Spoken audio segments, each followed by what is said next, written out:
Baiklah, Assalamualaikum warahmatullahi wabarakatuh. Saya Helpina Anggraini dari PIAUD 6B. Di sini saya akan menjelaskan tentang materi pengembangan pembelajaran sentra. Ruang lingkup PAUD meliputi 3 aspek, yaitu materi pembelajaran PAUD, lingkungan anak usia dini, dan pengembangan aspek-aspek dalam PAUD seperti moral dan keagamaan, motorik, bahasa, kognitif, sosial, emosional, dan seni. Pembelajaran pada anak usia dini dilakukan melalui kegiatan bermain yang dipersiapkan oleh pendidik dengan menyiapkan materi atau konten dalam proses belajar. Terus selanjutnya itu ada ruang lingkup pendidikan anak usia dini atau PAUD. Pendidikan anak usia dini memiliki standar kompetensi yang didasarkan pada perkembangan anak. Standar kompetensi ini digunakan sebagai acuan dalam mengembangkan kurikulum anak usia dini. Standar kompetensi anak usia dini terdiri atas pengembangan aspek-aspek sebagai berikut: moral dan nilai-nilai agama, sosial emosional dan kemandirian, bahasa dan kognitif, fisik motorik, dan seni. Terus konsep dasar PAUD, hakikat anak berkaitan dengan anak usia dini. Anak adalah manusia kecil yang memiliki potensi yang masih harus dikembangkan.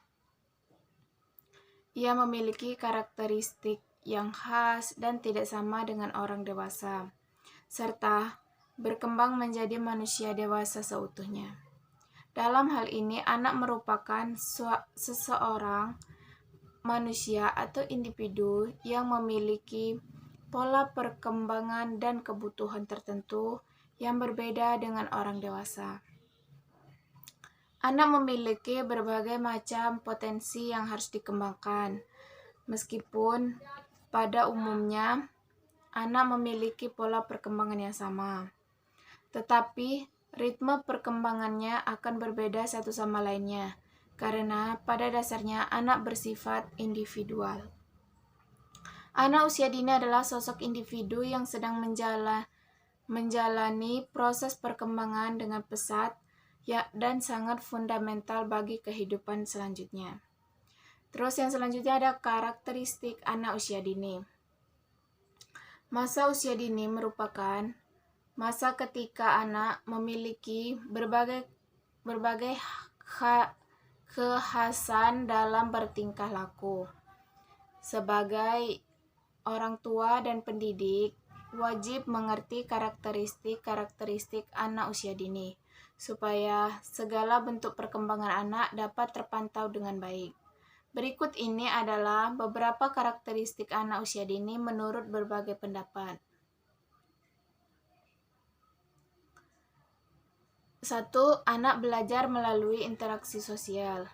2. Minat dan ketekunan anak akan memotivasi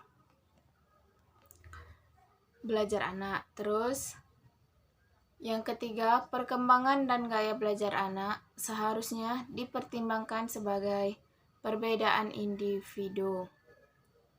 Yang keempat, bermain sambil belajar atau belajar seraya bermain. Bermain merupakan kegiatan yang paling diminati anak. Saat bermain, anak melatih otot-otot besar dan kecil, melatih keterampilan berbahasa, menambah pengetahuan, melatih cara mengatasi masalah, mengelola emosi, bersosialisasi, mengenal matematika, sains, dan banyak lagi lainnya. Yang terakhir itu berorientasi pada kebutuhan anak.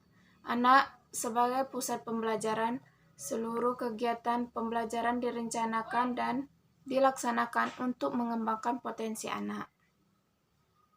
Dilakukan dengan memenuhi kebutuhan fisik dan psikis anak. Kegiatan pembelajaran dilakukan dengan cara yang menyenangkan, sesuai dengan cara berpikir dan perkembangan kognitif anak. Pembelajaran PAUD bukan berorientasi pada keinginan lembaga atau guru atau orang tua. Terus ada stimulasi terpadu. Anak memiliki aspek moral, sosial, emosional, fisik, kognitif, bahasa, dan seni. Kebutuhan anak juga mencangkup kesehatan, kenyamanan, pengasuhan, gizi, pendidikan, dan perlindungan. Pendidikan anak usia dini memandang anak sebagai individu utuh. Karenanya, program layanan PAUD dilakukan secara menyeluruh dan terpadu. Dari beberapa pendapat di atas, dapat disimpulkan bahwa komponen pembelajaran PAUD meliputi peserta didik, pendidik, tujuan, materi pembelajaran, metode dan strategi pembelajaran media, dan evaluasi. Terus ada model pembelajaran sentra. Model pembelajaran sentra adalah pendekatan pembelajaran yang dalam proses pembelajarannya dilakukan di dalam lingkungan atau circle time dan sentra bermain. Lingkaran adalah saat di mana guru duduk bersama anak dengan posisi melingkar untuk memberikan pijakan sebelum dan sesudah bermain. Sentra seni merupakan studio bagi anak untuk berkembang dan belajar. Di sentra seni, seluruh aspek perkembangan anak dikembangkan. Aspek perkembangan sosial emosional berkembang dengan alami, mengekspresikan perasaan mereka dengan merefleksikan pikiran mereka dan emosi mereka pada pilihan mereka terhadap warna, tekstur, dan media. Aspek perkembangan fisik motorik pada anak dikembangkan ketika mereka melakukan kegiatan menggunting, menggambar, memalu, dan beberapa kegiatan lain yang merupakan kegiatan untuk kesiapan anak menulis. Aspek perkembangan kognitif dikembangkan pada saat mereka menggambar, melukis, dan menuangkan ide dan perasaan mereka ke dalam seni. Aspek perkembangan bahasa dikembangkan saat anak membicarakan apa yang dilakukan dalam berkreasi. Bagaimana ia mencoba menceritakan hasil kreativitas menurut imajinasinya. Juga beberapa perbendaharaan kata baru seputar seni. Pengaturan penataan lingkungan belajar di sentra seni sangat berpengaruh pada kenyamanan anak bekerja dan berperilaku anak, khususnya dalam mengekspresikan diri dan tanggung jawab untuk menyelesaikan pekerjaannya, merapikan kembali bekas peralatannya, dan menjaga kerapian hasil kerjanya. Di sini ada sentra balok. Sentra balok memfasilitasi anak bermain tentang konsep bentuk, ukuran, keterkaitan bentuk, kerapian, ketelitian, bahasa, dan kreativitas. Bermain balok selalu dikaitkan dengan main peran mikro dan bangunan yang dibangun untuk digunakan untuk bermain peran. Alat dan bahan main sentra balok. Yang pertama, balok-balok dengan berbagai bentuk dan ukuran. Kedua, balok aksesoris dan untuk main peran. Terus ketiga, Lego berbagai bentuk. Yang terakhir, kertas dan alat tulis.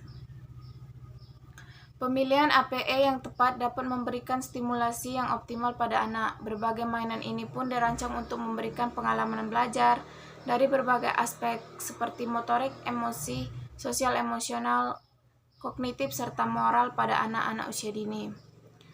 Pemilihan APE yang tepat dapat memberikan stimulasi yang optimal pada anak. Berbagai mainan ini pun dirancang untuk memberikan pengalaman belajar dari berbagai aspek, seperti motorik, emosi, sosional, bahasa, kognitif, serta moral pada anak usia dini. Untuk membantu memaksimalkan tubuh kembang anak dengan alat permainan APE juga bisa memberikan motivasi dan merangsang anak untuk bereksplorasi. Anak akan mampu bereksperimen dengan hanya hal baru dan dengan cara yang menyenangkan dan nyaman bagi mereka. Nah, mungkin itu saja penjelasan dari saya tentang pengembangan pembelajaran sentra. Lebih dan kurangnya saya mohon maaf, kepada Allah saya mohon ampun. Jadi, saya akhiri. Semoga bisa bermanfaat untuk kalian semua. Saya akhiri. Wassalamualaikum warahmatullahi wabarakatuh.